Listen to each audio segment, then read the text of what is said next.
Hello, beautiful souls. This is Diane from Wisdom of the Akashics. I'm doing a quick video today to introduce you to my themes that are going to be coming up on a daily basis in my private Facebook group, the Aha Momentum. I'll do the videos on my business page and then also have them in the Aha Momentum. Well, every day of the week kind of has a little bit of a theme. Yesterday was Mindful Mondays. And Tuesdays, I woke up this morning and it was like Tear 'em Up Tuesdays. And the reason I chose Tear 'em Up Tuesdays was because it's really about really tearing down, breaking down, letting go, releasing any old beliefs, outdated programs, outdated belief systems, parental programming that we got around things when we were younger, things from the church, from society, how we maybe live under thinking things that are a certain way on the earth, and recognizing that we actually get to choose our life experiences, we get to choose our belief systems. And so Tearing Down Tuesdays is going to be about each week taking a topic and really tearing down those old belief systems and empowering you to recognize that you actually have the choice of what it is that you truly believe. So for example, right now I'm in the middle of my taxes and I have paper everywhere. I kind of have this energetic thing about the government. I got to give them all this information now because I have a business at home and I have some stocks, and you know, Jesus, they get access to everything, and you know, they want all our money, and you know, and it's all mired in lack. So for one thing, I'm running that program, and I totally recognize it. I mean, one of the things, and we're going to get way deeper into this aspect of it in terms of what we believe about money, and is money our friend, and is money our enemy, our frenemy?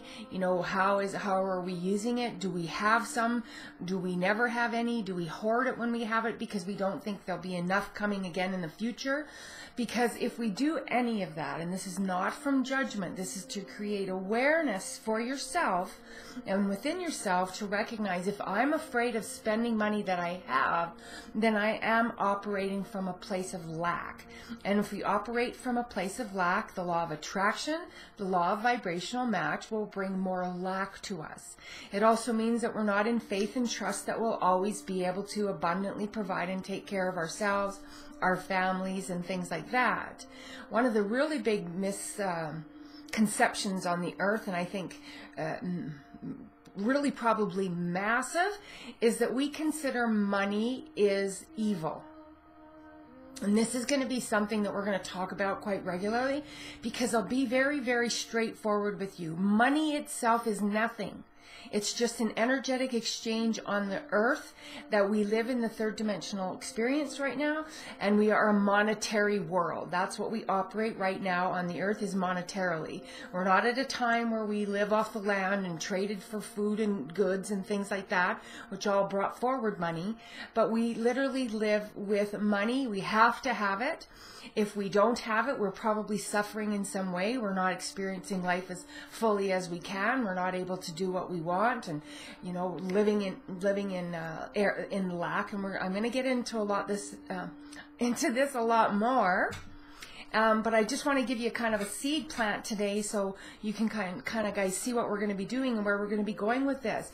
The use of money can be very, very evil. If you want to define something as evil, the use of money can lead people towards greed versus integrity. Sometimes people in this lifetime are actually operating on some sort of vow of poverty, which is things that we find in the Akashic records and stuff like that, because they maybe chose greed over integrity in another lifetime, and then they're operating on accordingly to a belief around money. Money is bad. I don't deserve it. You know, there's never enough of it. It causes problems. You know, you'll see a family that gets along forever and ever and ever, and then a parent dies and a will kicks in, and next thing you know, the family is, you know, who's been together their entire lives is now fighting over everything about money. Those are choices. Those are personal choices. They have nothing to do with the actual energy of the money itself. It's the choice around the money. And so when you want to get really cognizant about what am I thinking about money, what are my choices around money, do I think money is evil, or do I recognize that the use of money can be used, it can be used for manipulation. It's running a lot of stories on the earth right now which are not good. I'm not going to lie about that, but we kind of get to decide how we want to frame it.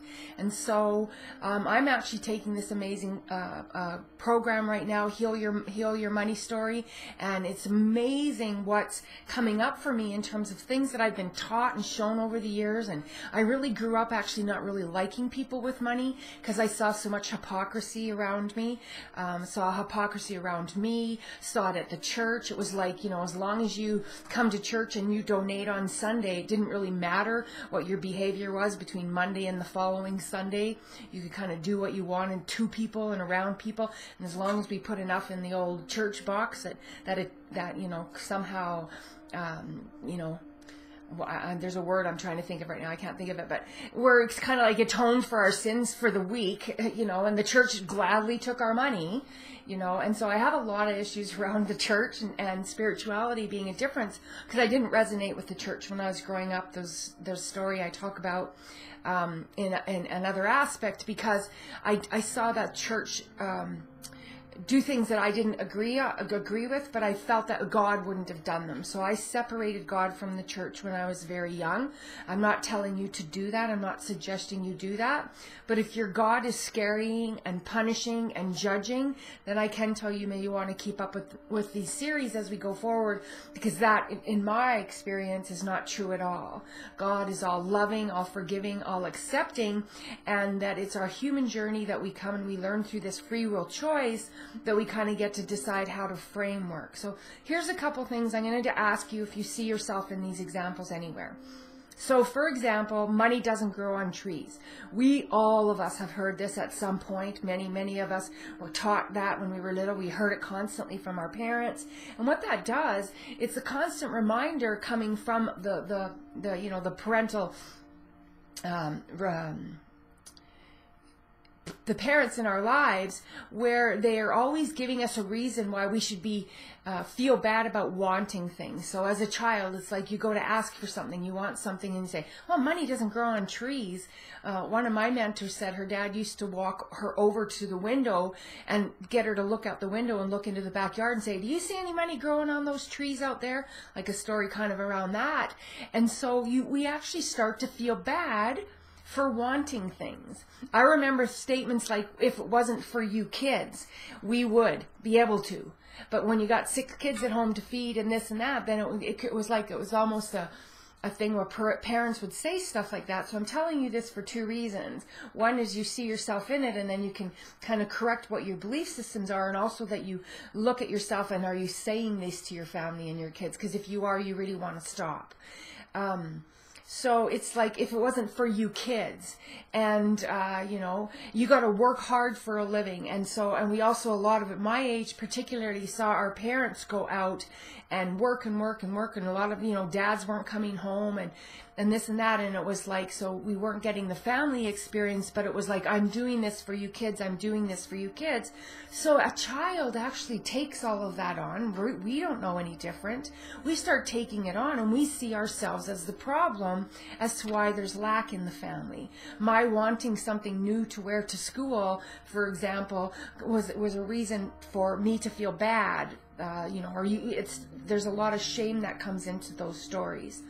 And so you want to really look at them and think about them. And I'm going to get into these much deeper. I'm not going to go much more today because I really want to get back at my taxes. But I want to tear down those belief systems that money itself is the problem. Really, really, really going to move that one out of the way, because it is not the money is the problem. The other thing, a lot of us don't feel worthy of anything really abundant in our lives. We feel like some sort of mistakes that we may have made by some of our choices causes us to not feel worthy. And, you know, we can even get that from parental messages. You know, you'll never amount to anything. And, you know, I'm not going to start telling you some of the ones I heard, because they're absurd to me in a way. And but I recognize as I'm working through this story in my life now at my age that I'm like, well, no wonder I think that. Like, no wonder I think that. It's been like, you know, my whole entire upbringing was based on statements that weren't supportive, and that caused us to, you know, always think that money was actually bad. And that, you know, the other side of it for me was that. Then the hypocrisy, and then also that everybody that, you know, you could just go to church and behave a certain way as long as you donated on Sunday. And that stuff never fit in my head. It used to frustrate the shit out of me. So God bless. Have a beautiful day. I'm going to try to get this uploaded to you guys right away so I can keep going on my taxes, and we'll see you for next Tuesday on Tear 'em Up Tuesdays. God bless. Diane.